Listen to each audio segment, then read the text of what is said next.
Моите информации се дека на територијата на општина Кавадарци се вршат две испитувања. Едното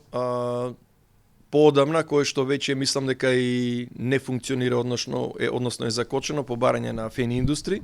а тоа е дополнителен коп или локација за уште еден рудник за никел. И другото кое што беше спроведено од страна на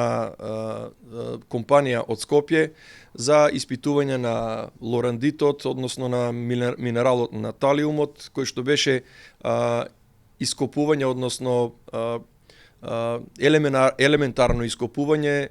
за издвојување на одредена количество на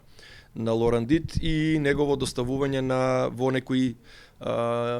институти во Австрија, колку што знам, во Белград и така натаму. Имавме и едно барање за концесија, односно за концесија за испитување на територијата, кое што беше во атарот во близина на извориштите Лукар, за кое што ние како локална самоуправа дадовме негативно мислење, независно од тоа дали се работи за злато или за било какви други минерални суровини, нас не ни интересира ништо. Се она кое што е во заштитната зона на извориштата Лукар е пропратено со негативен одговор од локалната самоуправа, бидејќи таму едноставно пробивање на пат кој што го правеа во изминатиот период ЈП Македонски шуми беше штетно и се одрази штетно врз заматувањето на водата, па камоли да имаме минирање и бушотини и така натаму и така натаму. Така што мислам дека сега за Кавадарци нема потреба од референдуми. И еве, лично би сакал да кажам тоа дека доколку и сега и понатаму има нешто што би ја загрозило животната средина, многу поефикасен и по добар метод е тоа да го блокираме тој пат и да таму нема никој пристап, да минираме некоја карпа и уопште да не се движе никој во тој регион, отколку да одиме на референдум и потоа во зависност од интересот на одредени меѓународни корпорации или индивидуи од Република Македонија да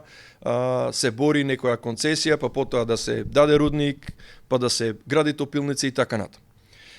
Кавадарци и не само Кавадарци, туку и општина Росомен и општина Неготино зависат од извориштата Лукар. Во минатите векови знаеме дека кога водата ја снемувало,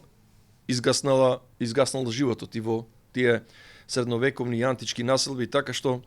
водата е од екзистенционален карактер и не може да се спореди со други благодети како што се работни места, отварање на фабрики за топилници и така натаму. Кавадарци е град кој што е на врвот на економскиот развој и не му требаат дополнителни работни места, така што мислам дека од интерес на кавадарчани е да си го задржиме онаа што го имаме и овој процент на невработеност, а не да ствараме идни капацитети во кои што би се вработувале луѓе надвор од општина Кавадарци.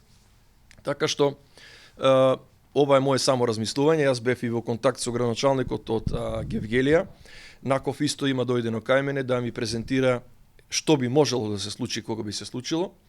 Секако дека постапката од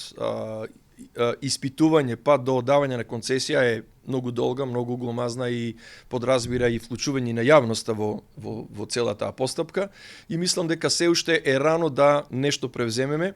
А ви кажав, доколку има нешто што е екстремно, кога нешто што се сака, по секоја цена да се реализира во спротивност на интересите на граѓаните од Кавадарци, има и други методи освен референдум.